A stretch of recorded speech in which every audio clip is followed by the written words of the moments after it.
What if the biggest hit of your career didn't just define your band, but quietly ended the version of the band that created it? A song so smooth, so polished, so perfect for radio, that it didn't just top the charts, it rewired the identity of the people who made it. And by the time the awards arrived, the original band that started it all was already gone. This is the story of What a Fool Believes, a Grammy-winning masterpiece.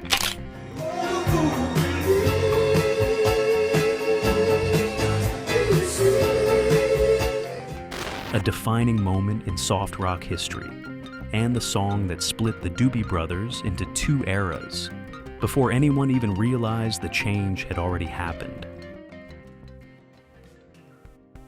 Before yacht rock, before polished harmonies, before Michael McDonald. The Doobie Brothers were something completely different. They weren't smooth, they weren't sophisticated, and they definitely weren't built for radio. They were a loud, road-tested rock band born in Northern California in 1970, forged in bars where volume mattered more than subtlety, and survival mattered more than image.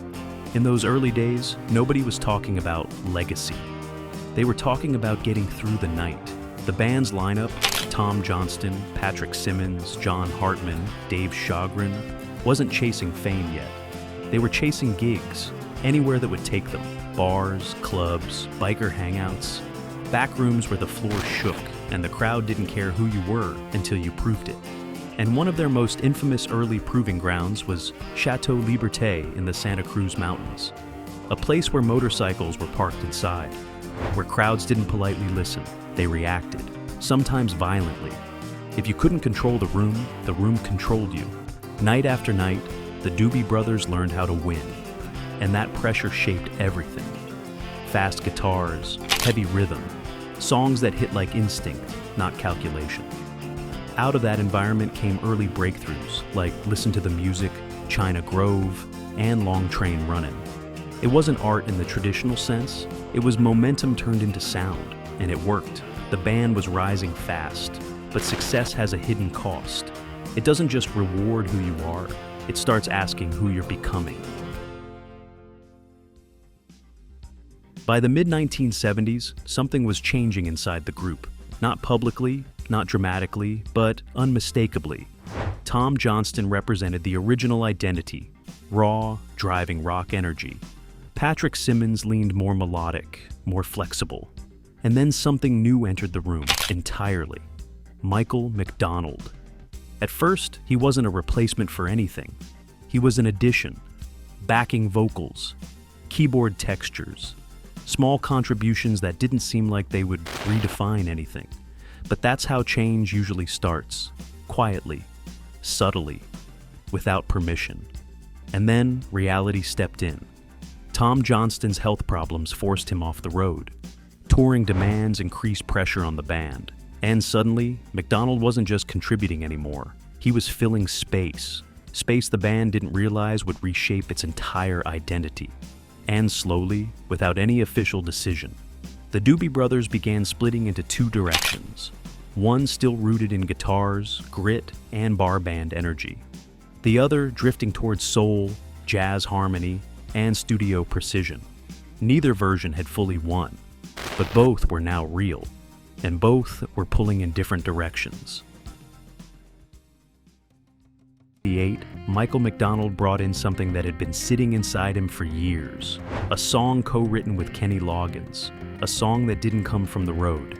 It came from reflection, from memory, from emotional distance. What a Fool Believes. On the surface, it sounds simple. A man looking back at a lost relationship, convinced there's still something there, even when reality says otherwise. But the music told a different story. Soft, controlled, harmonically complex, emotionally restrained, but deeply painful underneath. It didn't sound like the Doobie Brothers of 5 years earlier. It sounded like something new entirely, almost like the future arriving early. When the band worked on it, something unusual happened. There wasn't a fight, not at first, not even a clear disagreement, because by now, the identity of the band was already blurred. It wasn't, is this allowed? It was, does anything even define us anymore? And in that uncertainty, the song was recorded. When What a Fool Believes was released, it didn't climb the charts. It detonated. #1, Grammy wins. Instant cultural recognition. Suddenly, the Doobie Brothers weren't the band people thought they were anymore. They were something else. Smooth, polished, radio perfect. Adult contemporary royalty. But inside the band, the reaction wasn't celebration. It was acceleration. Because success doesn't pause identity shifts, it amplifies them. The industry didn't ask for more China Grove. It asked for more What a Fool Believes. And that demand didn't just change the sound, it changed the center of gravity. Tom Johnston, already strained, stepped back further. McDonald moved forward, and the band quietly began reorganizing itself around the new sound, whether everyone agreed or not. This is where the story stops being about a hit song and becomes about identity erosion, because nothing broke, nothing exploded, nothing ended. Instead, something far more complicated happened. The band kept functioning, but it stopped feeling unified. On stage, audiences still wanted China Grove and Long Train Runnin'.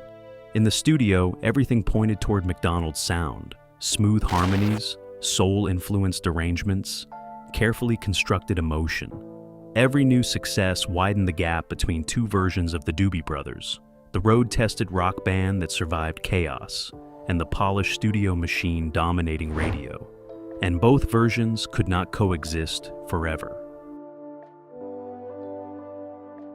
By 1979 and 1980, the transformation was complete. Lineups shifted, roles changed, identity stabilized, but into something new. Michael McDonald had become the defining voice, not officially, but effectively.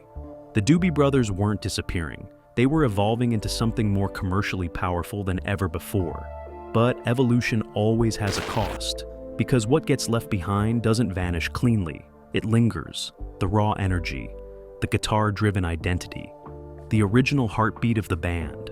It hadn't died, it had been replaced, not by failure, but by success itself. And that's what makes this story different from almost every other rock story. There was no breakup, no scandal, no collapse, just a quiet transformation where the name stayed the same. But the meaning of that name changed completely.